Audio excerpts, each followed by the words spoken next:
The morning dew covered the crops during an early October visit, a sign of the changing seasons.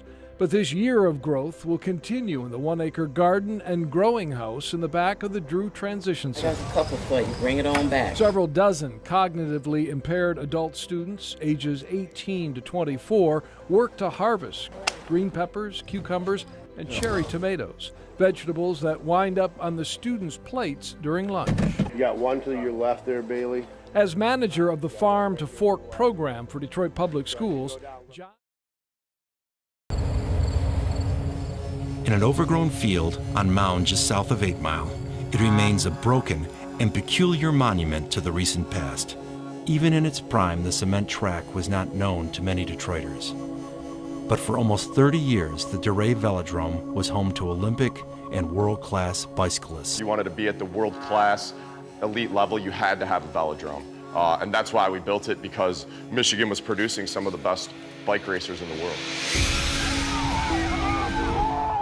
John Hughes is the grandson of Hall of Fame cycling coach Mike Walden, the man who, with donated land and an army of volunteers, finished the velodrome in 1969. And from 1969 till about 1990, this pavement created champions. So many Michigan athletes that made it to the Olympics and made it to these high-end events, they all started out at our velodrome in DeRay. What ended up killing the velodrome was really people driving their cars and motorcycles on it. It was built for bicycles, so it's not very thick cement. Considered too expensive to fix and too dangerous to bike race, it was abandoned for almost 20 years. That was until a group of volunteers from Detroit's mower gang began to peel back the layers of neglect. So when we found it, it was basically underground. It looked like a wide sidewalk. It blew our minds that it is still there, and for being left alone for 20 straight years after being built in the late 60s, still in pretty good shape. A couple of times a year, a small army of volunteer workers descend on the old velodrome and are trying to carve out a new use for the old cement track. Andy DiDeRossi hosts an event called the Thunderdrome. What we use it for is racing for mopeds and scooters and go-karts and $25 bicycles bought off Craigslist. And while the track will never be what it once was, both Andy and the mower gang are refusing to let the sun set on this piece of Detroit sports history. There's the cyclists and there's what it was, and then there's what it can be, an amazing community space that no one else in the world has. Lettuce and tomato for 2, please. Order up. Inside, the grill sizzles. The conversation flows. No, you didn't beat us in baseball. No way. We won state championship. No way. And the staff hustles to serve the steady lunch crowd. Real good. It's been this way since 1929. I keep it original as it is. That's the unique part of it. That means waitresses work behind horseshoe-shaped counters. No tables or booths here. And while the counters are round, the burgers are not.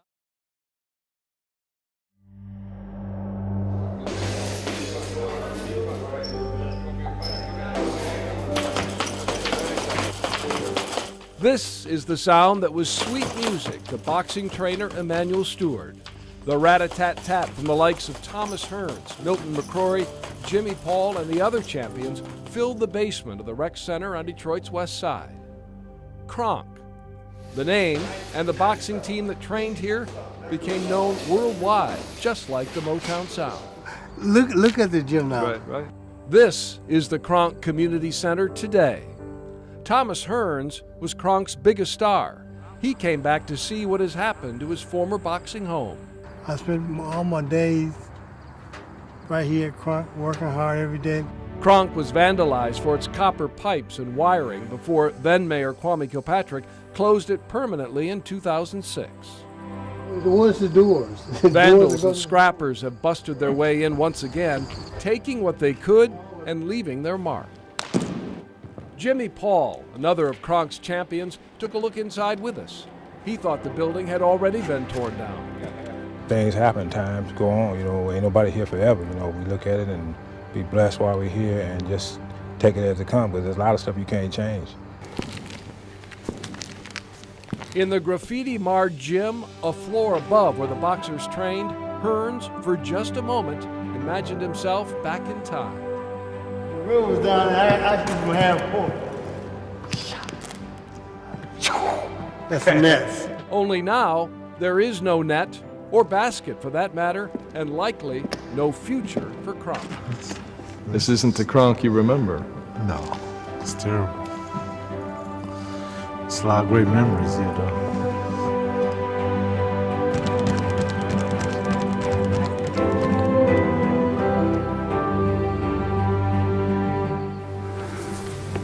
City officials tell Detroit 2020 Kronk is not on the demolition list for blighted buildings, but in a financially broken city, the sister of the late Emanuel Stewart fears Kronk is down for the count. His goal still, as sick as he was, is he wanted to get back home, here.